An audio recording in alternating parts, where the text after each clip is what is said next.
What is going on, y'all? What is going on, y'all? What is going on, y'all? It is the Caveman back at it again with the Cave. Do you want the easy, the medium, or the hard? I told myself coming on, I'm taking all the hards. You what? Just give me the hard part. 30. God, I forgot about the wager. I would have played the game completely different. It's not the Ravens. Who is it? Who is it? It is actually the Eagles. Oh, Jalen Hurts! Yeah, Shirley had 105. Yep. I'll wager 30 points. It's going to be hard for you to blow this. Respective draft classes, who was selected higher, Aaron Rodgers or Brett Favre? Rodgers.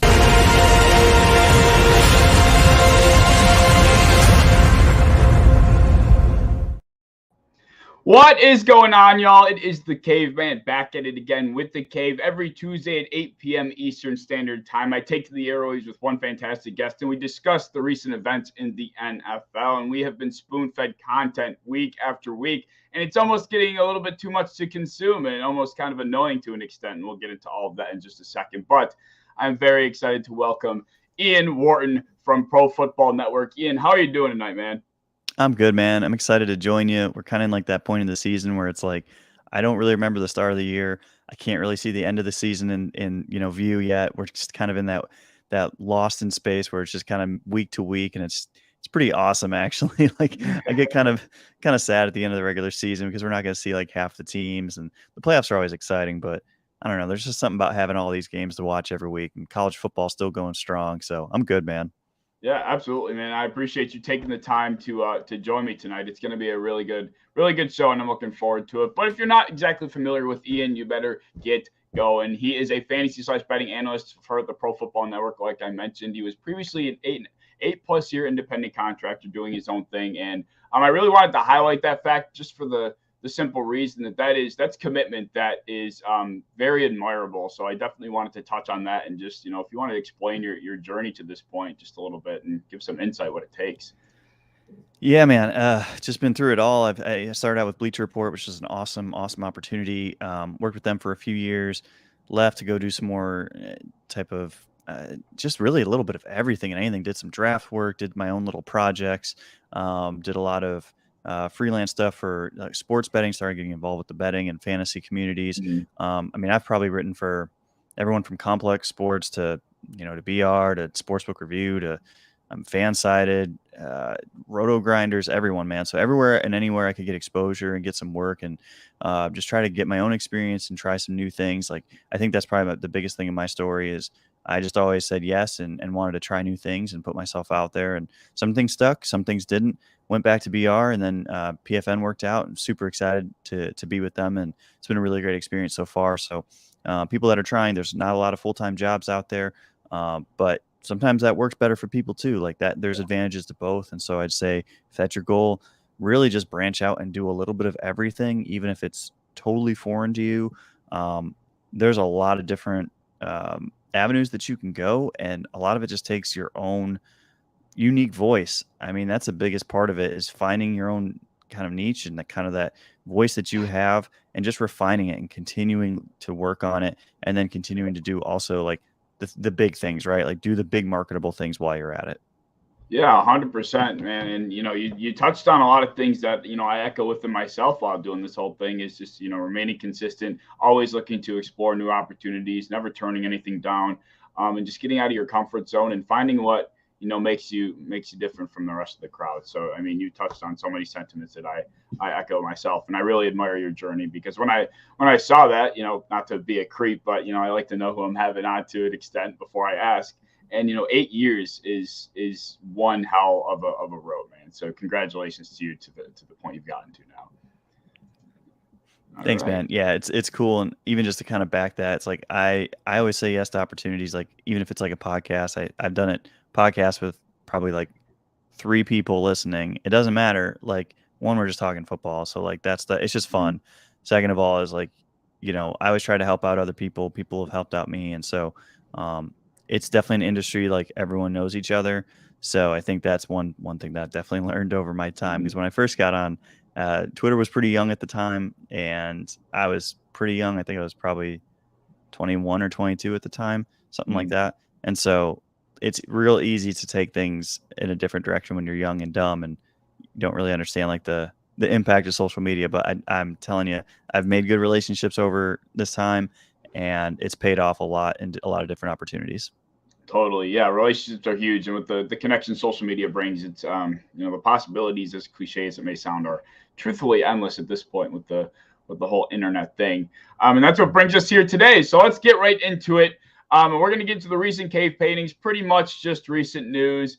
A lot is going down, man. I mean, there's storyline after storyline, and I picked 4 of the top ones from week 10 that I wanted to touch on. Starting with what happened last night, the Philadelphia Eagles had their undefeated streak snapped by the Commanders, and I did see some floating rumor conversation of people saying, I could see this game being one that Philly loses, and I didn't, just because the Commanders, led by Taylor Heineke, I think they've been playing very solid football despite a weak schedule. I didn't think the Commanders stuck out as a tougher opponent than what they've been typically playing.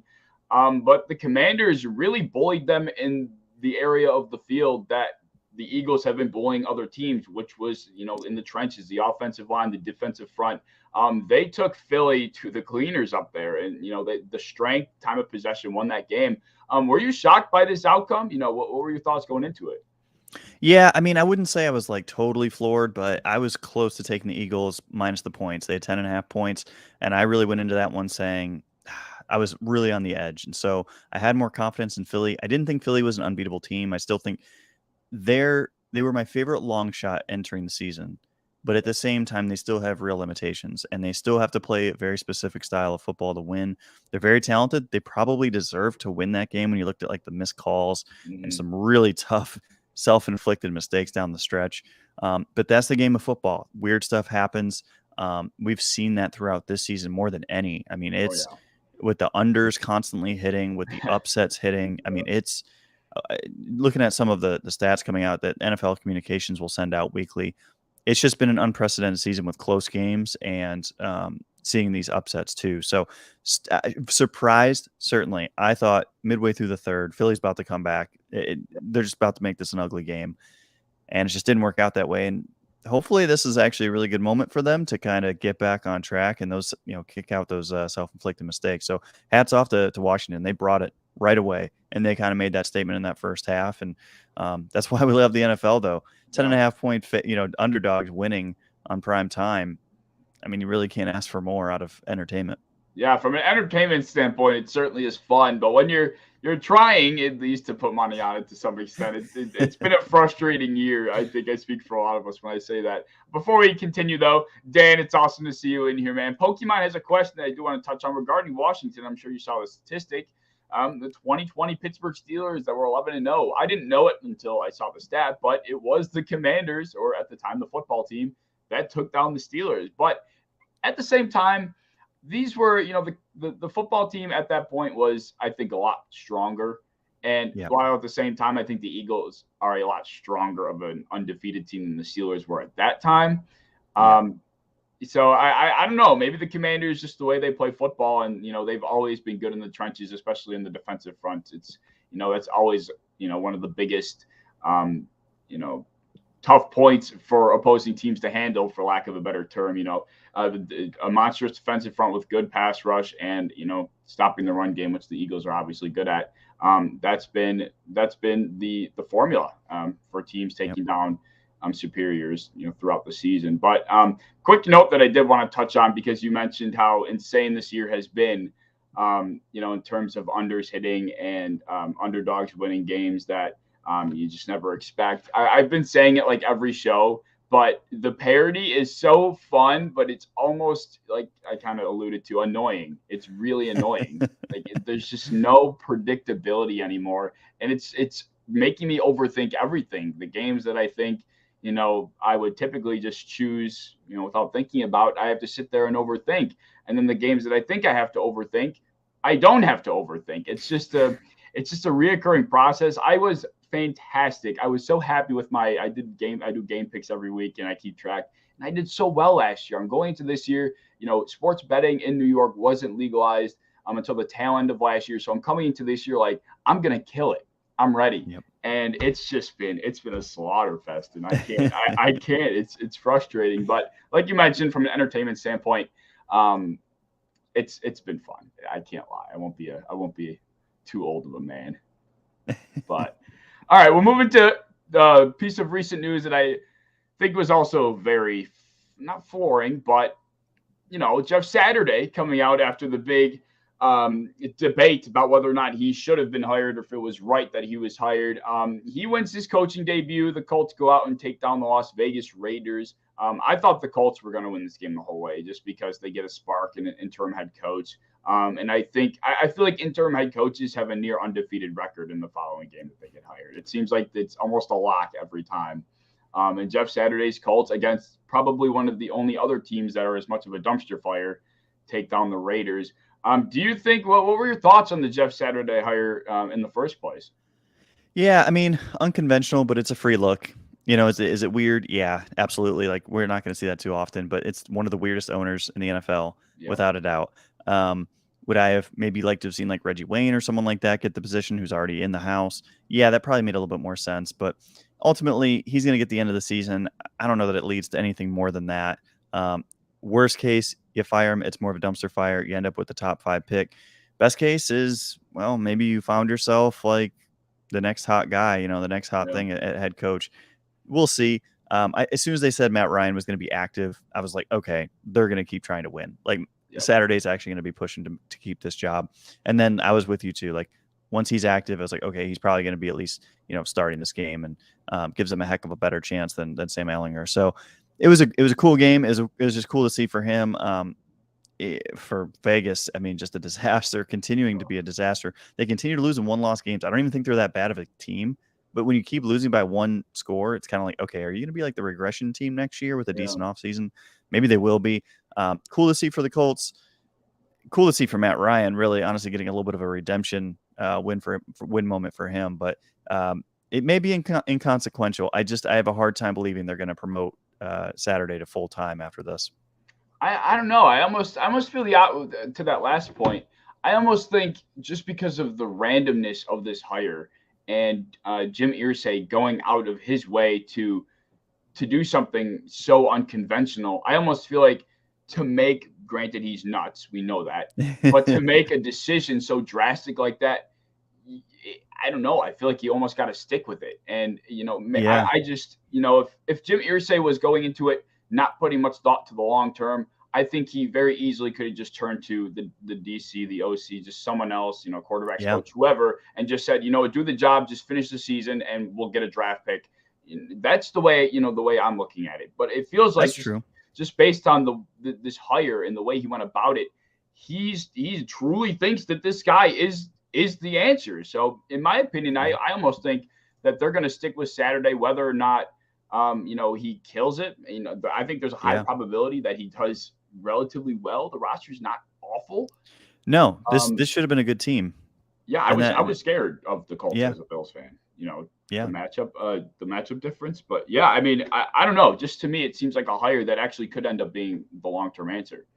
Yeah, that's a good point. And you're right. Like, it'd be weird to give a guy a shot and put that much on the line credibility-wise, and also for Saturday. I mean, you would think that if you're Irsay, you wouldn't want to give him a bad situation because he's obviously someone you respect. So that's a good point. We may get to the offseason and maybe it's not like the Raiders where they're like, we're going to replace the incumbent even if he does well. So that will be a fascinating storyline all offseason, I think. Yeah, absolutely. It's already been it'll be a fascinating storyline up until the point that the guy's gone. I mean, we're going to be talking about how he was hired out of the blue for the next 15 years if he somehow lasts that long. I mean, we'll be talking about it when he is gone. But yeah, so good for Jeff, I guess. Weird situation, but good for him. Happy for Matt Ryan, like you mentioned. I think he deserves a good season after the way everything's gone since that Super Bowl. But let's move on. The third piece of recent news that I wanted to touch on that was pretty significant was the Green Bay Packers snapping their 5-game losing streak. I think it was 5 against the Dallas Cowboys, and Mike McCarthy's return to Lambeau. My girlfriend said to me, the Packers are going to win this game. I'm like, you're nuts.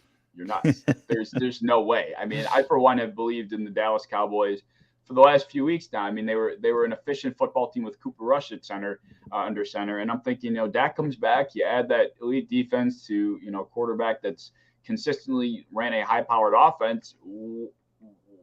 where's the beat that's being skipped here? And Aaron Rodgers comes out with Christian Watson breaking out the highest athletic score that we've ever seen or whatever. And Aaron Jones has a day on the ground. Was this a game you expected to go this way? No, certainly not. And to your point too, with Dallas, they're actually giving the ball to Tony Pollard. He's been fantastic. He's been RB1 there. And it just still isn't working. Like, what's going on with Dak? I don't really know, like, that passing game, what's happening there. Defensively, Dallas just with a massive set of breakdowns. Christian Watson just kind of maligned all season, waiting to see, is he going to get it together, getting put together? I mean, what a way to put it together in a primetime game where they needed him so badly. It opened up everything for everyone else. I mean, I don't know if that's just a really bad game for Dallas, and that was like the best case scenario for Green Bay, or if that's a little bit more of what we can expect. Obviously, with Watson, that's going to be kind of hit or miss week to week with any type of rookie. But if he's here to stay, that really changes the look of the Packers offense. Same thing for Dallas. Dallas has to figure out what's going on with Dak. I mean, if Dak's not going to be that above average to really good quarterback, their season outlook looks a whole lot different. Their playoff odds plummet. And I'm with you. I think that's a good team. That should be a really good team, even after losing some big pieces over the last offseason. NFC looks wide open. Even if Philadelphia is really good, it's still pretty open. So pretty surprised at how it worked out, right? Like, I wouldn't have been shocked if it was just an ugly game from both teams, but it was such a perfect game from the Packers offense. That kind of gave you more of a glimpse of the last couple seasons. Yeah, I mean, I just was floored. I have Aaron Jones across some of my leagues, and I'm like, this is a nightmare. I mean, the guy's got a bum ankle. The entire team is hurt on both sides of the ball, it feels like. And he's just not had much room to run. I think Aaron Jones has been their best player on both sides of the ball, truthfully. Yeah. And he just hasn't really had anywhere to go. And I'm thinking this is a massive nightmare for him. And he goes out and he, in combination with Christian Watson, they're a 1-2 punch. And Aaron Rodgers is able to find a rhythm, and it was just lights out. And Mike McCarthy just that was a game he wanted. You can tell the emotions that were at stake for him. This could have been his Super Bowl for all he cares at this point, as far as being the Cowboys head coach. So he wanted this one. I don't know. I can't put it on. Truthfully, I didn't watch too much of the game, but I did see a few of the Dak interceptions. Some people were debating whether or not it was just some miscommunication with his receivers. I saw the one he was targeting CD. It looked like CD ran a post between the safeties when he was supposed to fill in a gap. People were debating back and forth about that. But yeah, I mean, the only thing Dak Prescott needed to come in and do to be better or more efficient for Cooper Rush was, play like he typically does and not turn the ball over. What made Cooper Rush so efficient was that he was a smart quarterback. He didn't turn the ball over, and the defense was able to win them football games. Now Dak's coming in. It seems like the turnovers are ramping up. Granted, they still scored 30 plus points, or 28 actually. But I think the Cowboys, the red flags are starting to peak just a tiny bit. I wouldn't be too worried about them. The Packers weren't going to lose forever, but certainly something to keep an eye out for both teams' sake. Yep. All right, we'll move on to the fourth piece from Week 10, and this is gonna sting, but we'll rip the Band-Aid right off. The Buffalo Bills suffer another infamous collapse in remarkable fashion. I wasn't upset after the game. I was just confused. Like the ways we're able to make games. We are professional entertainers. I've come to that conclusion. The Buffalo Bills are so good at entertaining people that I think that's what they want to stick with. I have no other answer for what we're watching. But a lot of storylines came out of this game between Josh Allen, whether or not Ken Dorsey's the guy, what's going on with Josh, obviously, the Bills defense, which I thought honestly played well. Justin Jefferson, kind of emerging beyond what he's already become. Just so many things. What were your thoughts pregame? Was Minnesota on your mind as the winner? Just run me through your thoughts here. Yeah, I did pick Minnesota to win, and some of that was just because of the injury to Josh Allen. I mean, just didn't really know what to expect. It's an ugly way to win, and I think that the concern, like you mentioned, is Buffalo just continues to lose in weird ways. They keep losing these close games. Why is that? I think a lot of that is it's not Josh Allen directly, but it's also representative of Josh Allen. Like Mhm. he is so brilliant, but he takes on so much on his own. And I think that, like, look at like Nyheim Hines, great trade to go get him, but then you play him 5 offensive snaps this week. It's like Nyheim Hines was acquired so that you don't put so much on Josh Allen's shoulders. So I do think that there are some things that certainly they can do better. Singletary's playing well. They don't keep feeding him. And so there's just like game flow things that I think are I totally expected some of this with a first year offensive coordinator, right? Like, Mhm. and it's not a perfection thing. Like the defense could have done better. You got super unlucky. Dalvin Cook getting an 81-yard rush. Obviously the Justin Jefferson's catch. You can't plan for that. Like Mhm. you played almost perfect. It wasn't perfect defense, obviously, but it was almost perfect defense. So it's a bad loss in the sense of, okay, that stinks that we lost that one, but it's pretty fluky overall. I don't look at this one as like you really blew a win. Like it just was one of those games where superstars played to superstar level, and unfortunately, you had a guy that was hurt. Yep. Like I don't know that Josh Allen does some of those misses with that injury. Like if he doesn't have that injury. So I'm interested to see how it plays out. Tough loss. The team's still great. Like as long as it doesn't cost you a playoff spot, and I don't think it will. The question is probably more of seeding compared to like, does it cost you a playoff spot? I still think they're the team that no one wants to see come January, February. Yeah, I mean, as saying as objective as possible. It was a game in which like you mentioned, it wasn't perfect defense, but it was good enough. And I think that kind of encompassed the entire day for the Buffalo Bills defense. The entire secondary was beat up, talking about injuries. And then Tremaine Edmonds was I think that between the Tremaine Edmonds injury, he suffered a groin injury. He went out, and then the Dalvin Cook 81-yard rush. That was when I felt the game kind of pivot. That was the first big play that gave the Vikings life. And from there on out, that's when Dalvin was able to go in. Kirk Cousins got more comfortable, and then Justin Jefferson found his rhythm. So it was just kind of a snowballing sequence of events that kind of happened earlier in the third quarter, I believe it was, and it just turned into what it did. But the Bills still had their chance to, and that's the craziest part about the whole thing, which I think is getting lost for Bills fans, just anybody that is an NFL fan.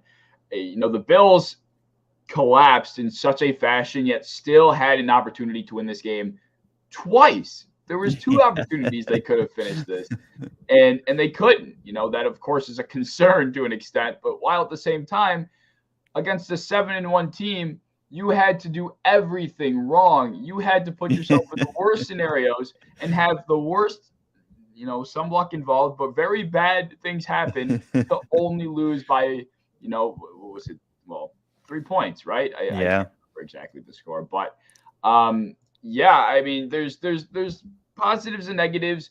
It's getting to be remarkable the ways that this team finds out how to lose. But one question I did have for you regarding this game was on Josh Allen's fumbled quarterback sneak. Did you think that was the right play call? People were kind of debating this. What were your thoughts here? I think it only gets questioned when something like that happens. You've got a 6'5" quarterback trying to move the pile. I actually don't mind it. I think that is the weakness of Minnesota's defense, is right up the middle. Yeah. In theory, I think it made sense. Get yourself some breathing room. We've seen that work so many times just to get 3 or 4 yards. Yeah. Like it again, like you said, it was literally worst case scenario. Mm-hmm. And that just happened to the Bills over and over and over again in this game. Some of it's self-inflicted, but some of it's just like, man, like that ball was not going to bounce our way this game. Yeah, I mean, I think I agree with you. I don't know. Part of me, I think in the heat of the moment, you're looking at your play sheet for this specific situation if you somehow have it prepared, and you go to the quarterback sneak. I mean, with like you mentioned, the 6'5" quarterback, the dude is 9 times out of 10 going to get you that half inch that's needed.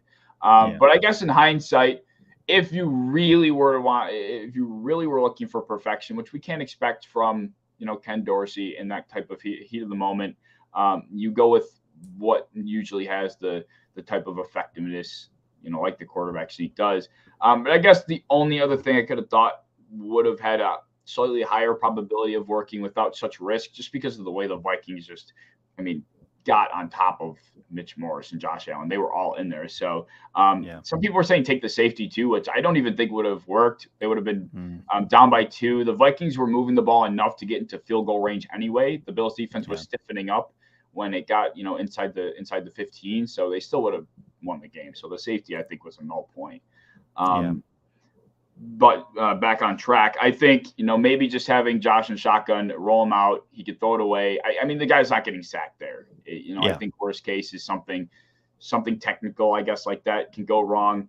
But, he takes a snap, maybe he rolls right. There's a few options, running levels on the sideline. But, it can't be perfect. It's just it's a lot of bad choices.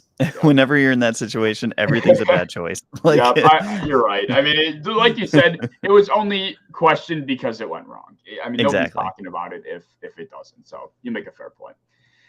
All right, so we'll move on. We're going to get into our next segment being Over the Fire. So as I mentioned prior, it's pretty self-explanatory. I'm going to give you 3 players, teams, situations, coaches, etc. And you're going to tell me, are they cooked or are they uncooked, depending on what it is. So the first is Carson Wentz's starting job. Is that cooked or uncooked for the remainder of the season? I think it's cooked. I think he's done. He's just a weird player, right? He's got this reputation in the locker room, on the field.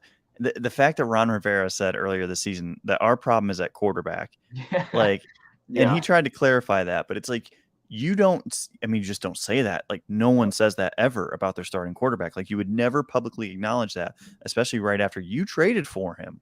Like, that was an unbelievable admission. Heineke's playing well enough. That's why they brought the guy back. I kind of thought we'd see Sam Howell at some point this season. Still hope that we do for Washington.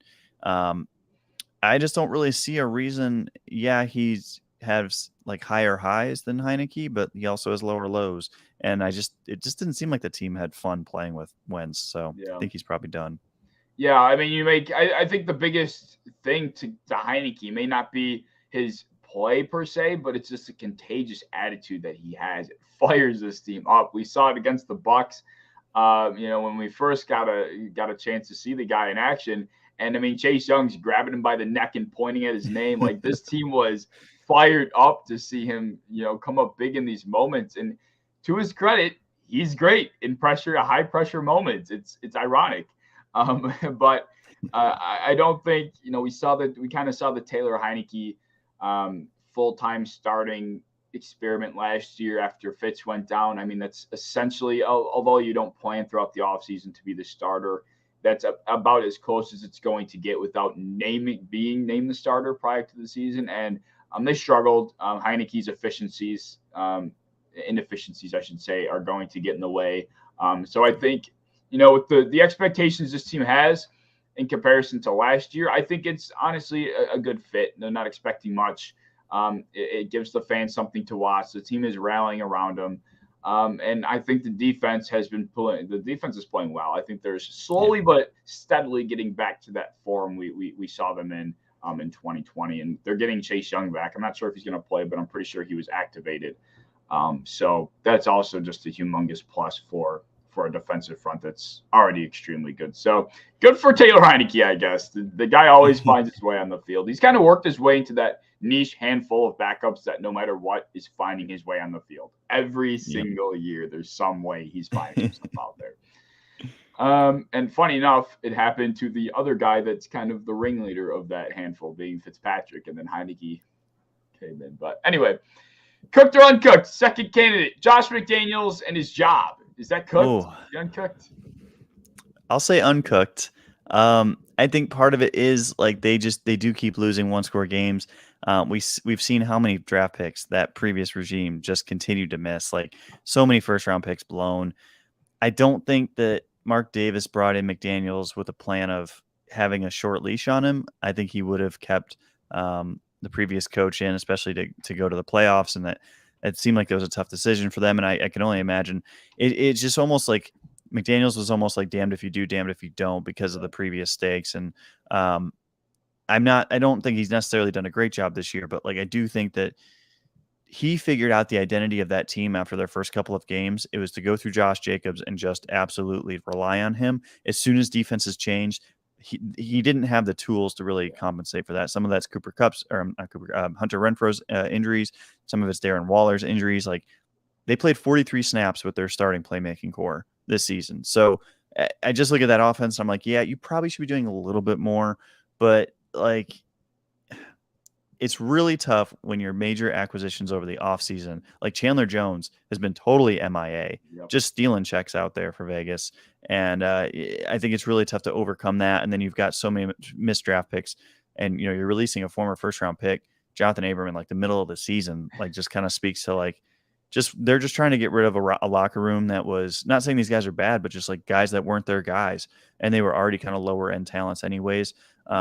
I think they'll give him another shot next year. I think he probably deserves another shot next year. You signed all these dudes for big money. You're kind of locked into it anyways. I'll say he survives at least till next year, and then they kind of reevaluate at that point.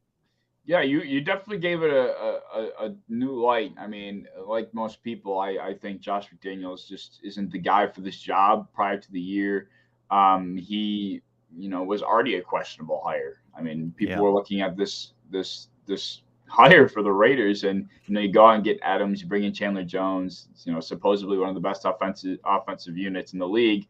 And Josh McDaniels is the guy that's supposedly the genius behind the whole thing. So, it was worth questioning, I think, to a point. But, to your credit here, a lot has gone wrong. A lot was wrong when he got there, and nothing's gotten better. I mean, even the guys that they do have, I think Derek Carr, throughout the offseason, which I think I'm a curse, by the way. Every single time I kind of give someone credit or hype someone up prior to the year, they always fall flat on their face. It never failed. I was so big on Derek Carr, huge. I'm talking like I'm thinking he's going to throw for 30-plus touchdowns, 5,000 yards. They're in the AFC West, high-scoring games. The defense is bad. They're going to have to score a lot to win. Devontae, I mean, the whole 9 yards, right? It just looks like the perfect storm for a monster season for the guy. And it's not been because of game script, because of the identity that they've created for themselves. But at the same time, he's not been great. I'm not going to sit here and try and convince you otherwise. But it's just not been the year for him or for the team in general. And I think he's that poor guy. That press conference I've been heartbroken about, just because of how much emotional investment I had in him going into the year, just to see it get to this point. It's heartbreaking. I mean, this guy has fought through so much adversity with this damn franchise already, and to see the breaking point come now, it really has to be bad. I mean, last year I would have expected a breaking point, considering how much that was bad, and now this year it's bad. At least it's obviously bad, but from an external outside source standpoint, it doesn't seem as ugly as it was, but there's clearly some internal wrongdoings that seem to be going on. The team doesn't look like they're giving much effort. Derek Carr at the end of said press conference said something along the lines of he wishes more guys were bought in, or he wishes something was different. That was shocking. Yeah. I mean, we don't see Derek Carr ever call anybody out other than himself. And for the first time in his whole career, he is subliminally, throwing the blame toward other people to some extent. And I wonder who he's talking about, but it just speaks to the level of disparity, I guess. Yeah. And maybe that, and I do think if anything were to cost McDaniels the job, I think it's that. Yeah. Yeah. It could be if the team just quits, I don't know. I think that's where it gets questionable. It's odd. I wonder, I don't know, maybe Josh McDaniels just isn't a guy that players want to play for, if that's who. Yeah. He doesn't bring that rah-rah attitude like the Dan Campbell, Jeff Saturday type of attitude, which I think is important. But at the same time, what matters is the coaching part. There's two portions to two sides. There were some really wild stories from him when he was in Denver. I can't remember who was tweeting him out, but when former player was tweeting out like some stories when he was in Denver, and I don't know if he does anything similar to what that guy was talking about. I mean, maybe that'll be, I don't know. He's a heck of an offensive coordinator, but working with what he's worked with. But yeah, that's a big jump, and maybe he's just in over his head. Yeah, I'm starting to think so too. But I mean, it sounds like they're investing as much faith into him as he's going to need. I think it was Mark Davis or it wasn't Mark Davis that was giving him credit. Somebody was just the other day. But anyway, we'll move on from that piss poor, pathetic franchise, and we'll get to my final cooked or uncooked candidate. And after the performance we saw from this man, this could be difficult. Matt Ryan, just straight up, is Matt Ryan cooked? Yeah. Is he uncooked? He's cooked. Yeah, he's cooked, but his level of cooked is still like the weird thing with him is like I was kind of defending him right before he was benched because it's like his offensive line play has been terrible. Like he was traded to a situation with the best rushing league or rushing team from last year, like, and just none of that has just happened. They didn't give him, a lot of receiving talent to work with outside of Michael Pittman. I love Paris Campbell, but I mean he didn't do anything until last week finally. Yeah. Obviously Alec Pierce is such, he's a pretty raw rookie. So I think some of it is surrounding factors. Like this team should have just been better. They had a pretty nice roster entering the year and they just didn't convert it. But I don't think Ryan was to blame on that. But that being said, he's still also like a bottom 5 starter. Like he just doesn't have the ability to overcome any type of adversity right now with his skill set. Just a weakened arm. Everything is slowed down for him. I think he could succeed if it was the team that we thought it would be, with 2 much better tackles. Quentin Nelson actually have played well this year when he was playing. Like if everything went right, I think this would have been a really good team. But you can't afford to really have such a limited starter nowadays. Like I can't imagine someone giving him a chance next year. And I just don't think he's going to really want to put himself through that either. Yeah, no way. I mean, if I was Matt Ryan, I would have massive trust issues. You go from the Atlanta Falcons, which was a skeleton of an offensive unit, an offensive line that was, a freaking revolving door. And you get to Indianapolis and you're essentially promised protection, one of the easiest jobs a quarterback can have in football. And you're not. I mean, the rug was pulled out right from under him. And he hasn't been good. I mean, anytime pressure got to the guy, he folded faster than a lawn chair. I mean, this guy was just collapsing instantly. And I guess, you're old. He's not mobile. He's probably scared of A, getting hit, and B, turning the ball over. So, and he did turn it over either way. But, yeah, I mean, like you said, external factors played into this. But it's going to take a lot for Matt Ryan to convince us that he's uncooked at this point. Yeah. Raleigh, what's going on, man? Happy to see you in here. All right. So it cleans up cooked or uncooked. We could get right into the next segment, which is going to be the underdog segment of the week. So we basically just go through and pick underdogs on the next slate that we think could come out on top. Last week I did. Who did I go with last week? I can't remember. I'd have to look at the slate again, but we'll start with my underdog for my underdog pick of the week. And I'm going with Chicago over Atlanta. I was a little shocked to see them not favored in this game. I mean, I understand that their defense is not great. I understand that they've struggled on that side of the ball, but Justin Fields is playing otherworldly right now. Cole Kmet getting involved, like some fantasy guys were hoping would happen earlier in the year. But that's finally happening. I think Darnell Mooney is an exceptional talent on the outside. And, of course, they did have the 1-2 punch in Montgomery and Herbert, who's been put on IR now. But it's not the worst thing ever. Yeah. And Justin Fields is making things work. And with the way they've been scoring points, I'm just shocked to see them not be favored in a game against the Falcons, who had a quarterback doing somersaults, throwing picks. I mean, I don't know what the lines makers are thinking here. I'm going with the Bears all the way here. Yeah, it seems like a gift because I'm with you. I think that is the most shocking line of next week. It's like, especially with the public wave being so pro Chicago, it seems like they must know something that we don't. That's exactly. A little bit scary. Should be a fun matchup, really. But I think I'm with you. I think Chicago should win this one outright. Yeah, for sure. And in the way that the Justin Fields specifically, but the Bears in general have been running the ball, D'Onta Foreman has torched this Falcons team twice now in the last 3 weeks. And I expect the same type of rhythm to get going for this Bears team. And I have no faith in Marcus Mariota and Arthur Smith is ingenious to move this ball down the field efficiently enough, even if they're playing against the Bears, to score more points than Justin Fields, the way things have been going. But the Lions makers know more than we do. So for all we know, Justin Fields will go out, rush for 25 yards, 85 passing yards, and the Bears offense will go back to looking like what it was in week 2. But anyway, we can move on to your underdog pick. You have the Houston Texans over Washington. Why don't you break this one down? Yeah, I'm going to go with going the opposite of the big winner from this week. I think Houston's obviously not a very good team. They're 1-7-1 on the season, but they've played pretty competitively for being a team that's really trying to overcome a lot of their talent deficiencies. This one's in Houston. I think Washington could certainly be kind of coming off of a high. I think that could be a little bit of a danger zone. Houston plays a lot of zone. I think that's going to be a little bit tough for Heineke to deal with. Even though it's not a lot of high-end talent there, I think you're just going to see a little bit of a dip from a team that played well and played in their, like you said, it's kind of like their Super Bowl last week, coming to a game where they probably don't expect too much. Washington only favored by 3. Look at the defenses, how they've played recently. Washington, outside of last night, has not been scoring. They've been scoring around 17 to 20 points a game.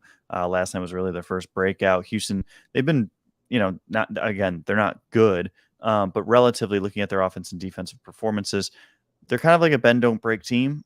And I think that could be a really good fit against this Washington team. They could trick them into getting more field goals. Dameon Pierce is just going to run through every single defender that exists on the planet.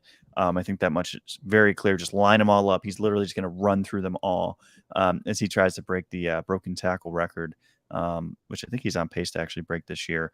But they match up really well. I mean, Washington's averaging 1 point more a game, basically identical as far as passing and rushing yards. They're just not really a better team. You're just looking at the overall record there, and I think that it's a little bit misjudged. Like, I don't think you can really judge these teams by their record.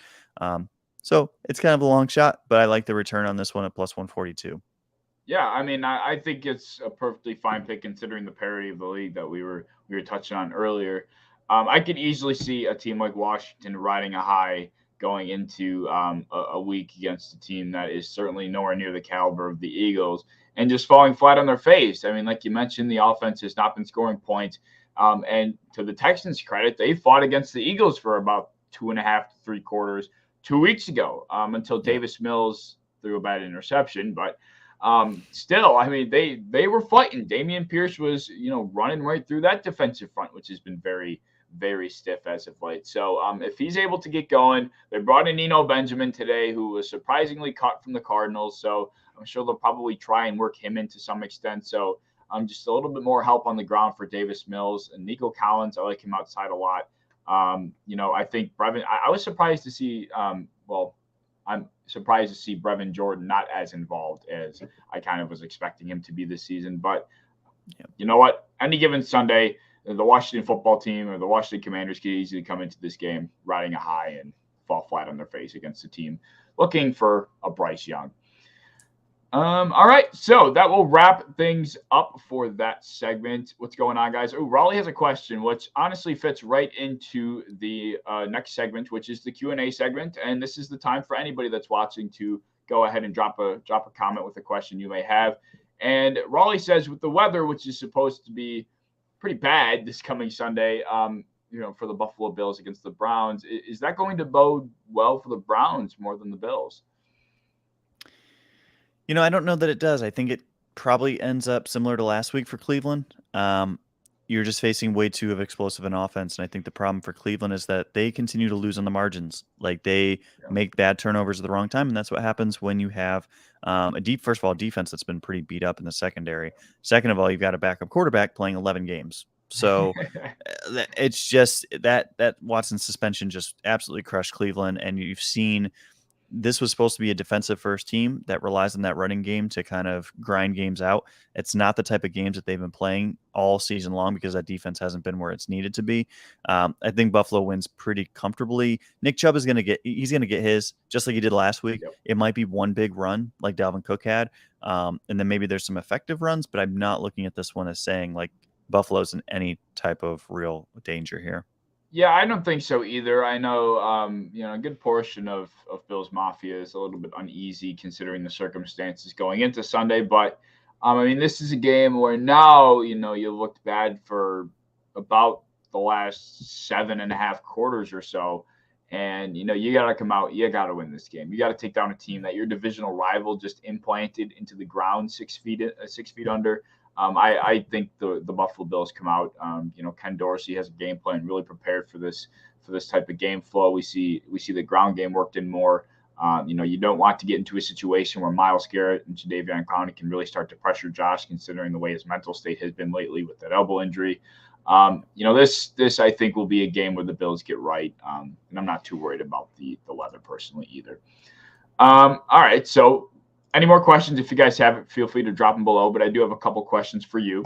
And the first one being, which dates back to the trade deadline, actually, did Carolina screw up by not accepting what would have been combined 3 first-rounders at the deadline? Do you think they royally screwed up the way I think they did?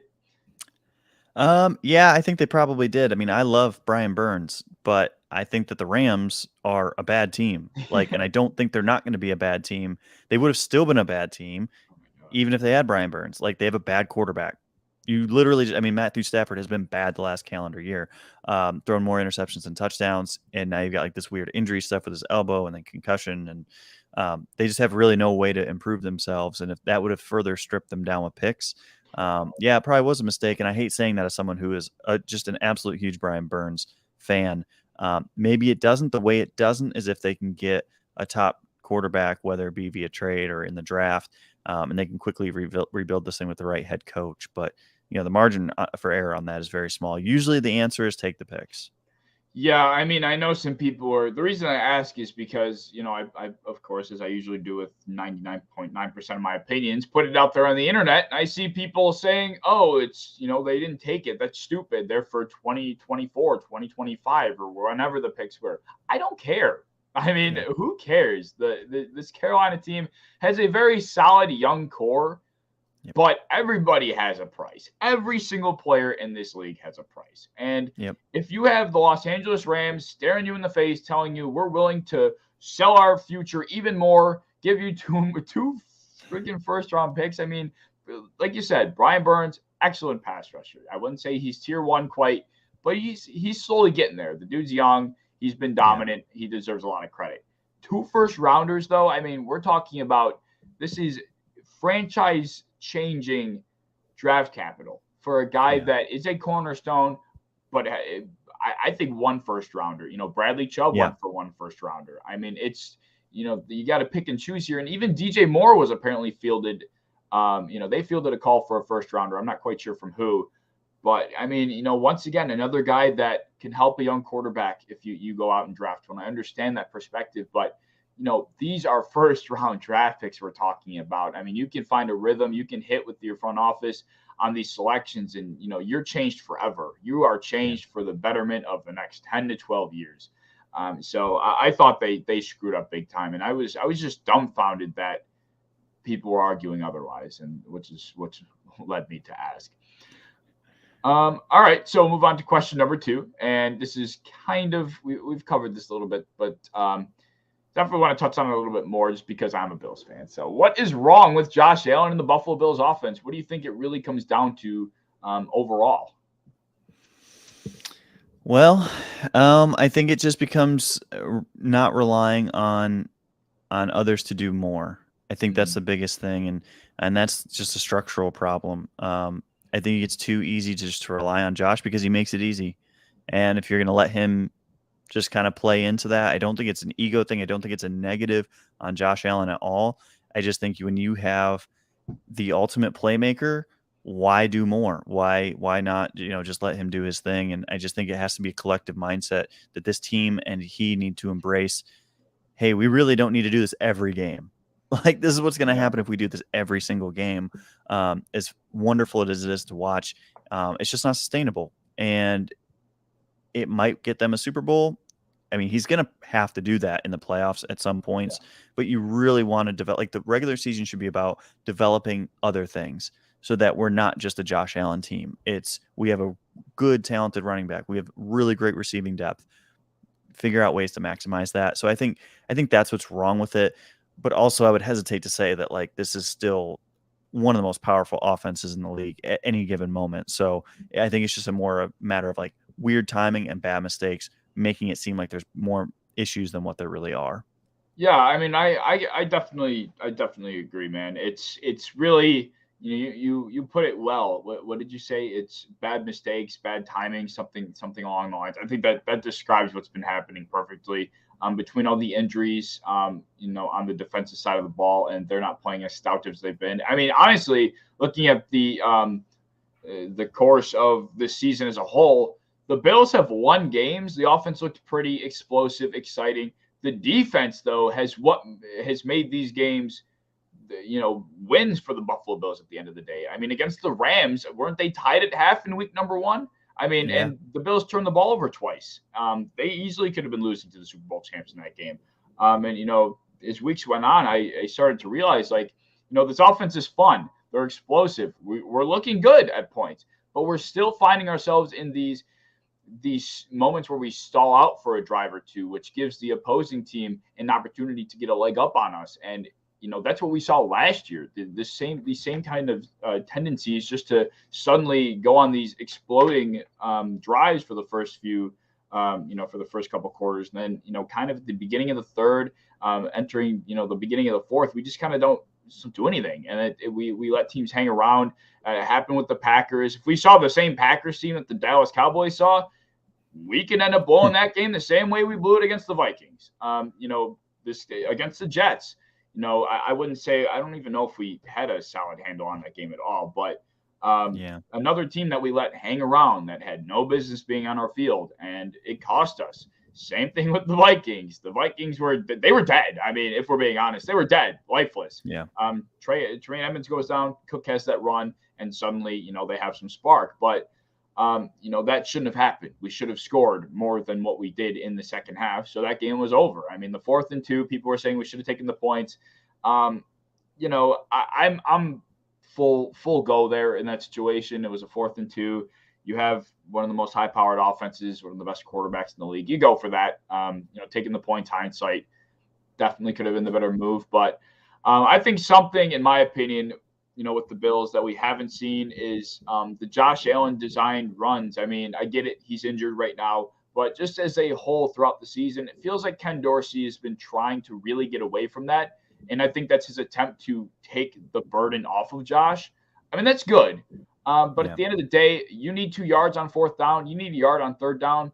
Go to your best play. I've never seen Josh take the ball on a quarterback power out of shotgun and not gain yards. I mean, it's one of the most, it's in my mind, biased or not, right up there with the Chiefs shovel pass in the goal line. That's the kind of effectiveness that this play has in my eyes. And we've gotten away from it. I mean, we're lining up in shotgun, and, Josh is having to scramble behind a hit or miss offensive line on a 4th and 2 when we could have easily lined up, pushed forward with Josh and picked up the first down, and that's the game. So, young offensive coordinator, he's going to figure it out, but there's a lot going wrong. Bad timing, bad mistakes, like you said, pretty much sums it up. I mean, I will say this is it's just that rocky point in the season where a lot of stuff goes wrong. This might be it. This might be the little rough patch, and then you play Cleveland, get everything right, then you look back and you kind of forget about it by the end of the season. So every team goes through it. It's just the way the ball rolls sometimes, and Buffalo's just kind of hit across a couple games in a row. So it looks pretty ugly, but they'll get back on track. There's no doubt about that. Yep, I'm right there with you. It almost gave me this past loss, at least, gave me a similar feeling to when we lost the Patriots and they threw 3 passes on our own home field. That game, I mean, I was genuinely mad at that game. I was mad after. That was a stupid loss. Oh, I mean, I was going nuts, and I think we lost. I think we lost the first seed in the top spot in the AFC East that game too. So yeah. Similar vibe, but we saw how that year ended, right? So it's still a lot of time left. No reason to panic. My final question for you before we get into the quiz game is this. This has been a hot topic. Is Tyreek Hill or Justin Jefferson the best wide receiver in the NFL? I'll say Tyreek. And the only reason I say that is we're splitting hairs, and he just has a skill set that is it's impossible to match. Yep. I mean, we've never seen a player like him before. And we've seen athletes, I think, at that level, but they weren't football players. And so to combine his ability to move and just his alpha his alpha mindset, it's just I really don't know if there's any historical, and I'm not saying he's the best player ever, but like Randy Moss, there's no historical comparison to. I don't know that Tyreek Hill has a comparison in him, whereas Jefferson still, I mean, don't get me wrong, I'm more than happy to take him on my team any day of the week. He might be the most well-rounded receiver, but I feel like I could name similar players who could accomplish similar things in that system. And I don't want to take anything away from him, but I just don't know that I've ever seen someone like Tyreek. Whereas Jefferson, we've seen it with Odell, we've seen it with even Cooper Kupp. Like, these guys are maximizing their insane abilities, and it's with the right scheme, and they make they make the routine plays look super easy, and they even make the crazy catches even look easy. So I love Jefferson. It's not a knock on him. I think he's certainly, I think he'd probably be wide receiver 2. I'd probably have Kupp 3 or 4. So he's right there with them. It's a great question, but I think it's just skill set wise. I'm a skill set guy. Kind of goes back to like a scouting background. And so for me, it's just I got to go with the insane athlete. Yeah, I think I'm right there with you. I made my list after 9 weeks just to, refresh it from prior to the year. We're at the halfway point. I had prior to week 10, I had Jefferson at 4. I went Tyreek, Kupp, and Diggs, and then Diggs at 3. And I had Jefferson at 4. And now I almost feel, of course, compelled to put Jefferson at 2. I mean, how can you look at a performance like that and not move him up? But Right. Some people are so quick to just throw him over a guy in Tyreek Hill that has been doing what he's been doing the whole time. I mean, and the biggest thing for me that makes Tyreek Hill different than everybody else is, even when the ball's not in his hands, and this goes for all elite wide receivers, but for Tyreek Hill especially, he is just as dangerous when he's not got the ball in his hands as he is when he does have it. I mean, he changes an entire game's landscape simply by lining up. Every wide receiver, every alpha wide receiver to an extent does that. But the way, like you said, his skill set is just something that nobody's ever had, that we've ever seen, that nobody in the league can replicate right now. And who knows if ever. And, for that matter, I think he's the number one obvious reason why this Miami Dolphins offense is as explosive as it is. I mean, Jalen Waddle's fantastic. Tua's been exceptional. He's been deadly accurate. He's been making the throws he's needed to. But if Tyreek Hill, in combination with his on the field play, but his off the field attitude, I mean, he's obviously been a contagious matter to this locker room. He's just made such an impact that I just don't think can be replicated. And that's my reasoning for him being my number one. And, like you said, it's really just because of the skill set. So, yeah. And I mean, it's almost unfortunate for Jefferson and anybody else. It's like, what will it take for somebody to overtake that? But I don't know. It'd have to be like Calvin Johnson or someone. I mean, it'd have to be another just historical freak. Yeah, exactly. I mean, Jefferson did everything in his power to give a case, and it's still just not enough in my mind. But not a knock, like you said, we're splitting hairs here. But that will lead us into our final segment of the day. This is the Caveman's Quiz Game. It's always a good time. I broke it down with you prior, but I'll give you a quick refresher on how things work. So the Caveman's Quiz Game is a 5-question quiz game. You're going to have an off-season events question, which is, like I mentioned, kind of turn into like a transactional type of question. Stats, history, draft, and awards. Easy, medium, and hard. You get to pick the difficulty. Easy is 10 points. Medium is 20. Hard is 30. You get a true-false follow-up that's worth half of the original question if you get the original correct. 1 mulligan per game, which you can use at any moment you choose. And then there's the final wager question, which is which pretty much works like Final Jeopardy. Here's what the leaderboard. Oh wait, no, I never uploaded the new leaderboard. The number one leader right now. I think it's okay. Here we go. This is the new leaderboard. This is who you're going to be chasing. Hansel last week went up and put 300 points on, man. It was an impressive performance from Hansel. He went all hard questions and then put everything down on the final answer and got it. Ooh, so he was on his game, and I thought Frank was going to hold on to that spot, and Hansel came out and did that. So do you have faith? You good at trivia? How you feeling going into it? I don't know. I mean, I'm gonna shoot for it. I'll shoot for it, and then we'll see how this first one goes. I might be playing for second very quickly. Well, hey, look, have confidence in yourself. People have come on here and said I suck at trivia, and then they knock it out of the park. So we'll see how it goes. So we'll start with the all-season events question. Do you want to go with the easy, the medium, or the hard? Let's go hard. All right, he's going to go for hard right off the bat. Off-season events hard. 2 teams traded for a cornerback at the deadline. Who were those teams? Oh, the Steelers traded for William Jackson, and then I know Sidney Jones. I think Sidney Jones was released. So,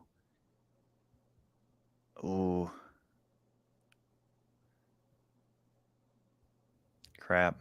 No time limit. Take your time. Yeah, I don't. You're gonna end up saying it. I'm gonna be like, oh yeah, okay. I don't know though.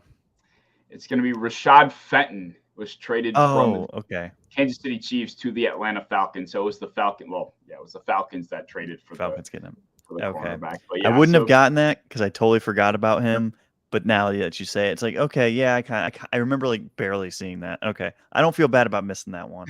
Yeah, I mean, it was a tough one. Sidney Jones, I didn't even remember Sidney Jones was a part of anything that day. So I mean, you were able to remember that. That was unfortunate that was what came to your mind, but it is what it is. You have a mulligan. Yep. If you want to use it now, you can hang on to it, like I said, and we can move on. That's completely up to you. All right, so off-season events down. We'll move on to the stats question. Do you want the easy, the medium, or the hard? Let's go medium. Let's get some points on the board. All right, he's gonna go medium. The stats medium is only one running back this season has double-digit touchdowns. Who is it? Guessing it would be. I think it would be Nick Chubb. You are right. It is Nick Chubb. He has wait a minute. I don't know what my follow. Oh no. Okay. You are correct. Nick Chubb has 11 total touchdowns on the year, and he is the leader, the only one with double digits. So that is going to be 20 points on the board. The true/false follow-up is going to be this: there has been 2 running backs that have rushed for over 950 yards this season. I'll say true. I think him and Henry. False, actually, might be Barkley. Oh, okay, I knew Henry and Barkley were close. Yeah, Barkley's at 931, so they're both like pretty much right under the margin. And I was gonna do 1,000, but I feel like people would have kind of made noise that when somebody hit the 1,000 mark, so I kind of thumbed it down. But that's all right. That was good. 20 points on the board is still a pretty solid start. And we'll move on to question number 3, which is the history question. Do you want to do the easy, the medium, or the hard? Let's do medium on that. All right, he's going to go medium once again. Who holds a single-season receiving touchdown record in NFL history? That'd be Cup, right? Oh no, Cup didn't set it. It was because he was chasing him, wasn't it? Wasn't it Randy Moss? It was Randy Moss. Yep. You are correct. Randy Moss is the right answer. So that's another 20 points on the board. The true/false follow-up is going to be this: he accomplished this with Minnesota. False. You are right. Would you, for the fun of it, I'm sure you can take a guess as to what he was with.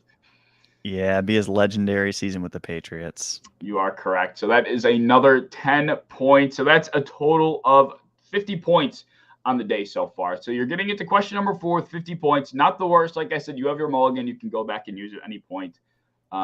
So let's do it. Question number 4 is the draft question. Do you want the easy, the medium, or the hard? I got to go hard on this one. My background's in draft, so I'm hoping this will be my shining moment.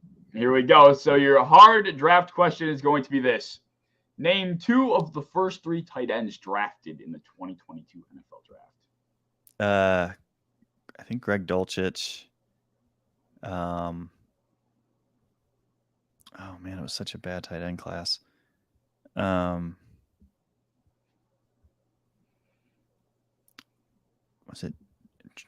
Was Trey McKitty? Go with McKitty. It was Trey McBride. Oh, Trey McBride. Why was I thinking McKitty? It was Trey McBride. You were right there. I think it's just the trays. Yeah. I was thinking McBride. I thought McBride for a second, and I was like, wait, no, I think that'd be the obvious one. Who's Trey McKitty? I got to look him up now. Trey McKitty's he's the tight end of the Chargers. Did he get drafted this year? He probably did. I just don't know. I don't know the draft other than the fact that I've been looking this stuff up. So Trey McKitty's the tight end on the Chargers. I'm pretty positive. He was 3rd round pick out of 2021. So, okay. So I was a year off. Yeah, that's another unfortunate just confusing factor on a question. But all right, not the worst thing. You have a mulligan, like I said. Do you want to use it on the draft here or take the medium, or do you want to use it on another one? Yeah, let's use it on draft and go with that medium. All right, he's gonna take the draft medium, and he's gonna go here. And how many wide receivers were taken in the first round of the 2022 NFL draft? So Williams, Olave, London, Dotson, surprisingly. He's been good. I don't mean that in a bad way. And then Wilson, so 5. There was 6. 6? Actually 6, I believe. Although let me double check real quick. I thought there was. I mean, you probably know better than I do. I just thought I had this fact. No, I could be wrong. Obviously not. I've been missing half of these. Oh, Treylon Burks. Yeah, that's right. Yep, so Treylon Burks was. Yep. Yep, you're right. Treylon Burks. Well, it makes sense why I'd forget about him because he hasn't been on the field all season. Exactly. I think he just got brought back. I mean, he's been invisible. That guy I thought was going to be not great or an AJ Brown replacement, but at least something for the Titans. I thought he'd do something this year. But I mean, injuries are tough, and Tennessee's not really the easiest team to play for. So especially I still have a little faith. Yeah, their quarterback situation's not been great either this year. Tannehill's not been great, and Malik Willis has stepped in. Yeah, not great either. So, all right, we'll move on to the awards question. You have 50 points, so it's not the end of the world here. If you get something here, you can maybe muster up some type of leaderboard run. So for the awards, do you want to take the easy, the medium, or the hard? Let's go hard. I want to try to get on that leaderboard. All right, so he's going to take the hard. Outside of Cooper Kupp, 3 other wide receivers completed the Triple Crown. Can you name 2? I would think Jerry Rice, and then I'll say, I guess Calvin Johnson. It was not Calvin Johnson. I don't think Calvin Johnson had the receptions, though. He had the receiving yards. He had the touchdowns. He never had the receiving. It was Steve Smith in 2005 and Sterling Sharp in 1992. He had Jerry Rice and then obviously Cooper Kupp too. So, all right, you got 50 points to wager with at the end here. So, you know what? Do you want to put it all down? Do you want to, keep your points? How do you want to do this? Let's go for it. Let's go for 100. All right, he's going to go for 100 for the wager question, which is going to be this. Wait, let me put the points in the banner. Okay. For 50 points, come on, StreamYard, good God. 4 running backs were traded at the deadline. Can you name 3? Chase Edmonds, Jeff Wilson.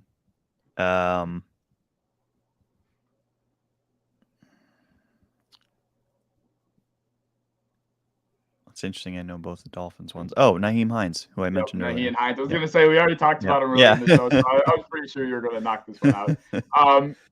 So that's 100 points on the board. Good job. Hey, I mean, who was the 4th running back?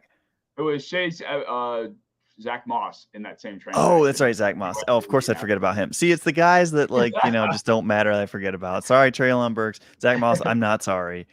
I'm sure you were just thrilled to get rid of him. Yeah, I cannot believe he was drafted in the 3rd round. That's neither here nor there.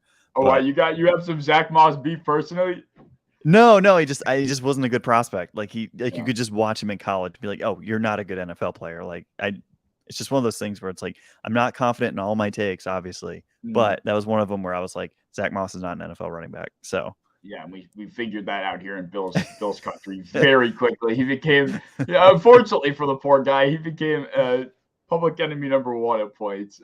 That does suck. Yeah. Yeah, poor guy. But anyway, hey, it was not the worst run ever. I've had people come on here and drop a whole donut hole. So you did well, and you honestly got very close to like 3 or 4 questions. I mean, this game is completely different if just things tip in the right direction. But anyway, Ian, I really appreciate you taking the time tonight to join me. It was a blast to talk football with you, man. It was great. My pleasure, man. Thanks for having me on. Of course. And for anybody that is just learning about Ian, go be sure you're following him on any social media that he has. Make sure you're checking up on Pro Football Network. It's all down below in the description. He's a fantastic analyst, fantasy betting. Get all your information from him. He does a great job, hard work. Like we mentioned at the beginning of the show, he's done this for a very long time. He's committed to his craft, and he knows what the hell he's talking about. So be sure you're following him on all social media platforms. And if you enjoyed the show, feel free to drop a like, subscribe, do all that fun stuff. And we will be back. It's actually next Thursday. because I had to move it due to some scheduling complications. But see you then. I'll be live streaming after the Thursday night game as well. So thank you again, Ian. Thank you guys all for watching, and go Bills.